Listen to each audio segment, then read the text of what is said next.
Hey all, Ron here from Military Images Magazine with a new episode of Life on the Civil War Research Trail. Today, we're going beneath the scorching sun in the afternoon of July 2nd, 1863, on the battlefield of Gettysburg.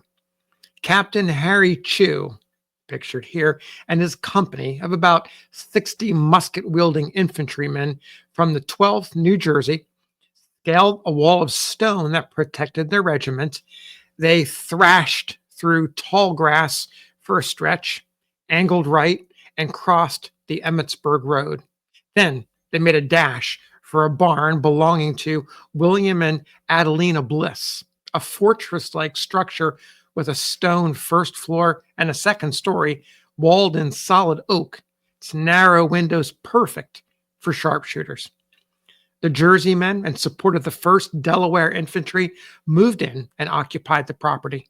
Chew's company and the Delaware troops fanned out in a skirmish line and brushed back a band of Confederates that were approaching. Chew and his orderly sergeant took up a new position along a fence at the Bliss house, which is adjacent to the barn. They watched as distant Confederate cannon fired in their direction, the shot and shell falling just short of where they stood. The orderly sergeant suggested to Harry Chew that they move out of harm's way. Chew replied, "We are as safe here as anywhere. You can't run away from them things." At that very moment, a solid shot crashed into and knocked a picket fence apart against which the orderly sergeant had been leaning.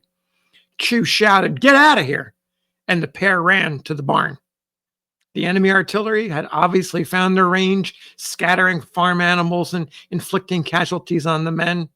In the meantime, Confederate Brigadier General Carnot Posey massed his Mississippians in preparation for an advance on the Bliss homestead.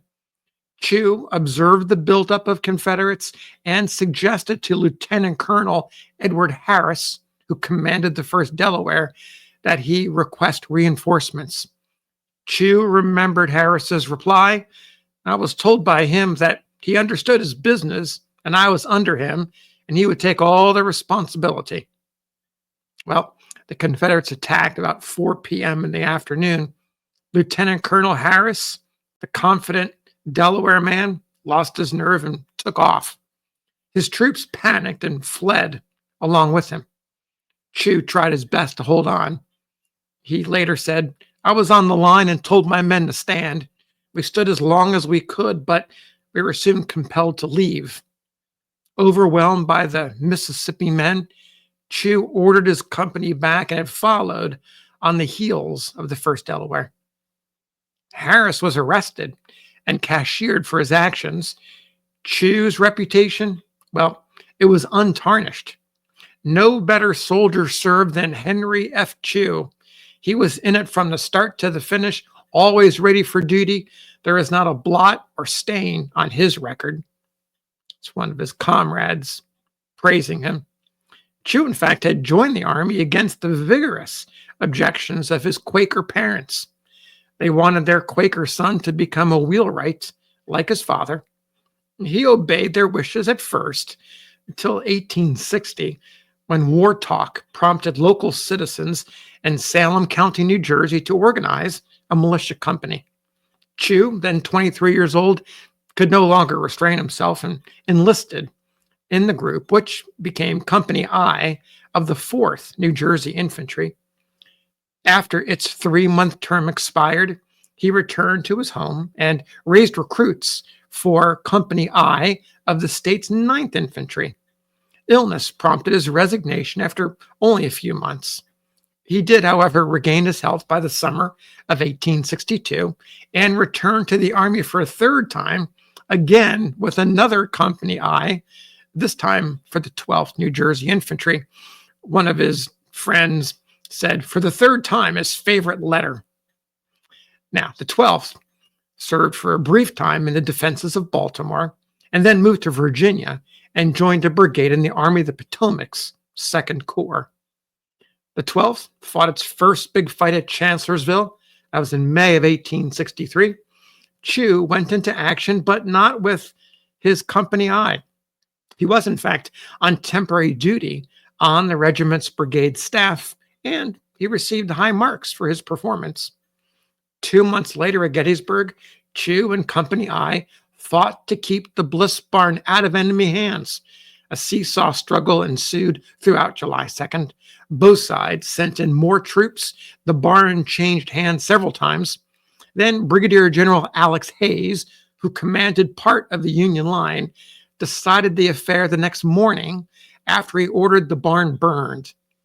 One historian suggested that its destruction deprived Confederates of a refuge from which they might have rallied later that day after Pickett's charge disintegrated. Chew went on to fight in more battles, including the Wilderness, where he commanded the regiment and suffered a gunshot wound to his right elbow. He also fought in several engagements during the Petersburg campaign and finally the Appomattox campaign. Along the way, Chew attained the rank of lieutenant colonel. He might have been a full colonel had it not been for a political feud. Chew's brother was the editor of an influential newspaper, the West Jersey Press, and that newspaper, under his leadership, dogged the governor of the state, Joel Parker, a Democrat, on a variety of issues. Parker, the governor, retaliated by holding up Chew's commission. Then, after the colonelcy became available, the governor appointed an officer from another regiment.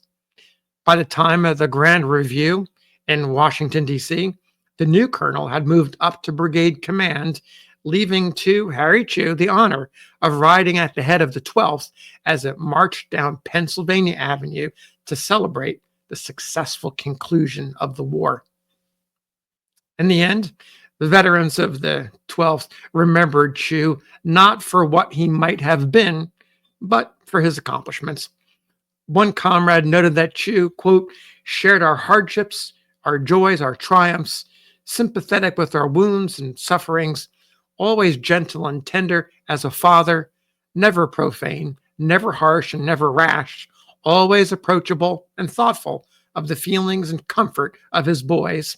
He commanded by love and respect, not by fear. He always led, never drove, and no matter how hard or dangerous the duty, we knew he shared our own feelings, and his commands were our pleasure to obey.